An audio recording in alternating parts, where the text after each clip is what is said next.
प्यारे दोस्तों, सादर अभिवादन। मैं हूं महेश कुमार वैद्य और आप देख रहे हैं एनजेपी इंडिया।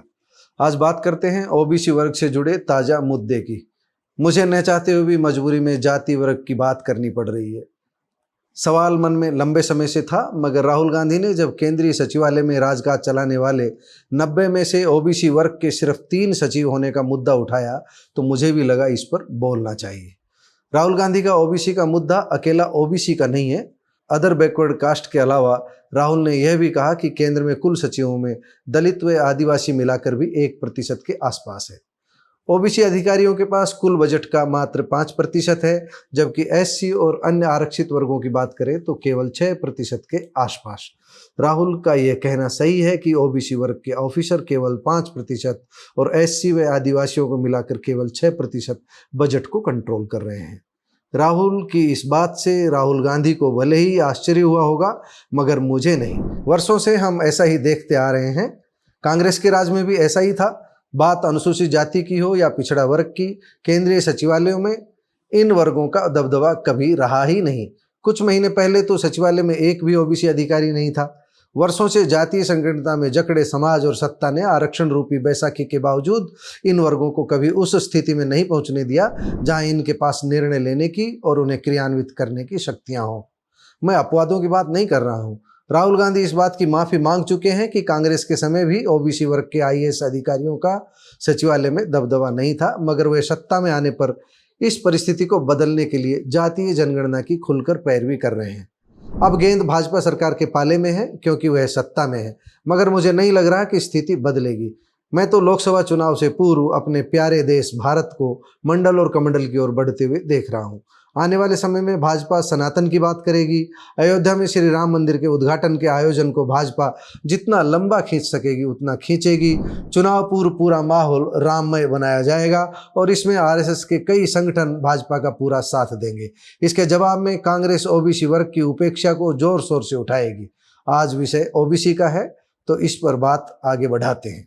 मेरे मित्र ये कह सकते हैं कि मानवतावादी प्रवचन देने वाला महेश कैसे जातिवादी मानसिकता की बातें करने लग गया है। इसलिए पहले मैं अपनी स्थिति स्पष्ट कर देना चाहता हूँ। मैं तो आज भी जाति विहीन समाज की रचना का पक्षधर ही हूँ, मगर सिस्टम को सुधारने के लिए जाति की बात जरूरी हो गई है। पैर में अगर कांटा चुभा हो तो उसे निकालने के लिए भी दूसरे कांटे की जरूरत पड़ती है। कांटा निकलने के बाद दोनों कांटे किसी काम के नहीं रहते। मुझे लगता है कि एक बार जिसकी जितनी हिस्सेदारी उसकी उतनी भागीदारी का फार्मूला नीचे से ऊपर तक कुछ वर्षों के लिए लागू कर दिया जाए और इसके कुछ वर्ष बाद जब बराबरी पर आ जाए सब समाज, तब कागजों से जाति धर्म के कालम विदा कर दिए जाए। हम सभी भारतीय ही तो हैं। ऐसे में धर्म व जाति के कालम की जरूरत भी कहाँ पड़ेगी। यह बात तो माननीय मोहन भागवत भी मान चुके हैं कि 2000 वर्षों से समाज के एक वर्ग को उपेक्षित रखा गया है। वह यह कह चुके हैं कि परिवार में अगर कोई बीमार हो तो दूध पर पहला हक उसका है। हमारी कोशिश वंचितों को सबसे पहले हक देने की होनी चाहिए। हाँ, यह किया जा सकता है कि जो आरक्षण का लाभ लेकर एमपी, एमएलए, आईएएस, आईआरएस या अन्य उच्च पद पा चुके उनके बच्चों को नौकरी में सामान्य वर्ग की तरह ट्रीट किया जाना चाहिए। मैं ये कहना चाहता हूँ कि नौकरी की बात कर रहा हूँ, मैं सिर्फ नौकरी की बात कर रहा हूँ। अगर नौकरी के अलावा राजनीतिक भागीदारी की बात करनी हो तो मैं लगातार आरक्षण के पक्ष में हूँ। ऐसा इसलिए क्योंकि अगर एमपी, एमएलए के लिए आरक्षण हटा दिया गया तो कभी कोई जीतकर विधानसभा और लोकसभा में नहीं पहुंच पाएगा। जिस तरह की परिस्थितियां हैं, मुझे लगता है कि अब बिना देरी कास्ट सेंसस को सार्वजनिक करके आबादी के अनुसार हर क्षेत्र में ओबीसी व अन्य वर्गों को हक दिया जाना चाहिए। माना भाजपा के पास ओबीसी मिनिस्टर की लंबी सूची है, मगर यहाँ बात ऊपर से लेकर नीचे तक तमाम सरकारी संस्थाओं में भागीदारी की हो रही है। इसका फायदा भी तब रहेगा जब सरकारी संस्थाएं बची रहेंगी। अगर निजीकरण की राह पकड़ी गई तो फिर ओबीसी और एससी को आरक्षण देकर भी सामाजिक समानता का लक्ष्य पूरा नहीं किया जा सकेगा। स्वर्ण वर्ग की जातियों को श्रेष्ठ और ओबीसी व एससी को क्रम से पिछड़ा व दलित कहना तभी बंद हो पाएगा जब आर्थिक के साथ साथ सामाजिक चिंतन बदलेगा। अगर सचिवालय की टॉप लीडरशिप में एससी, एसटी, आदिवासी व ओबीसी का प्रतिनिधित्व नगण्य है तो इसका मतलब है हम सिस्टम को सुधारने के प्रति गंभीर नहीं है। राहुल गांधी का यह बड़प्पन ही है कि उन्होंने कांग्रेस सरकार के समय की गई गलती स्वीकार की है। हमने ओबीसी वर्ग के अधिकारियों की सचिवालय में कम भागीदारी पर कांग्रेस व भाजपा के वरिष्ठ नेताओं से भी बात की है। आप पहले दोनों पक्षों की बात भी सुनिए।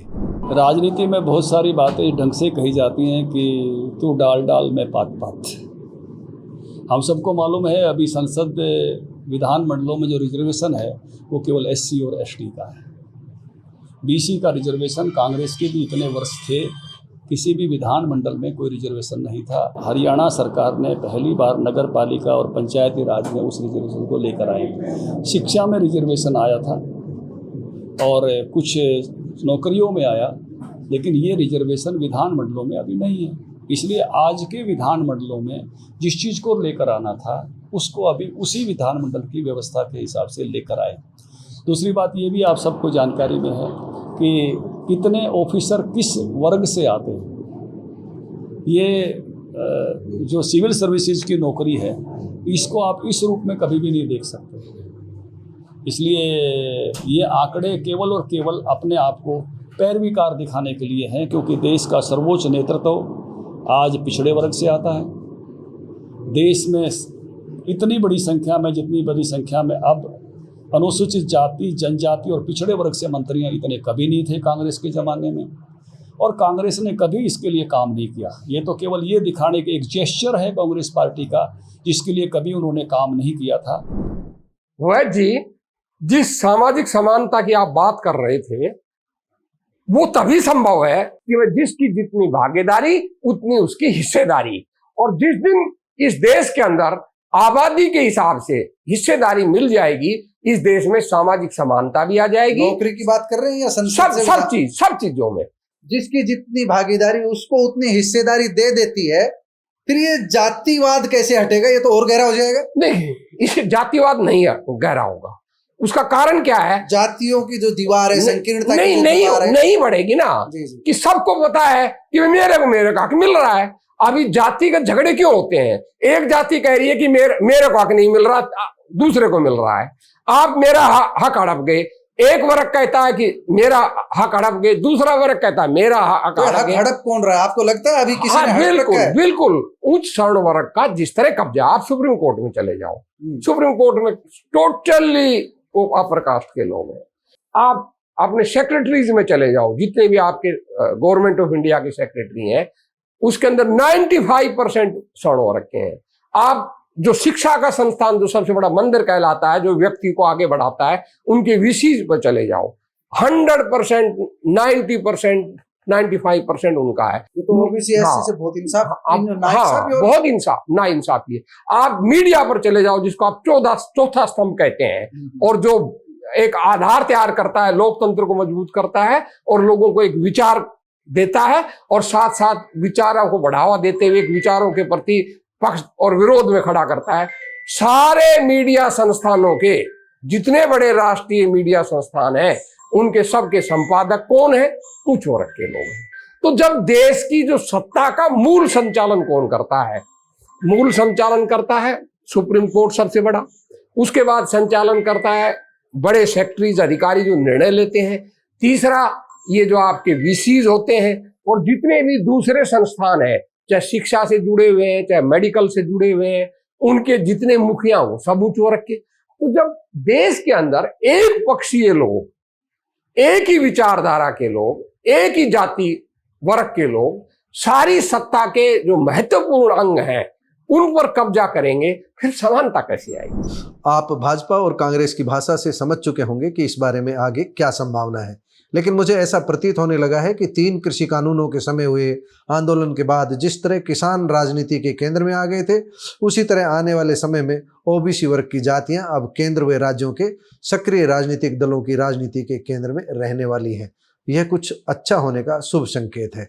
फिलहाल गेंद मोदी के पाले में है। राहुल व मल्लिकार्जुन खड़गे अपनी ओर से इसे भाजपा के शीर्ष नेतृत्व की ओर धकेल चुके हैं। देखना है आगे क्या होता है।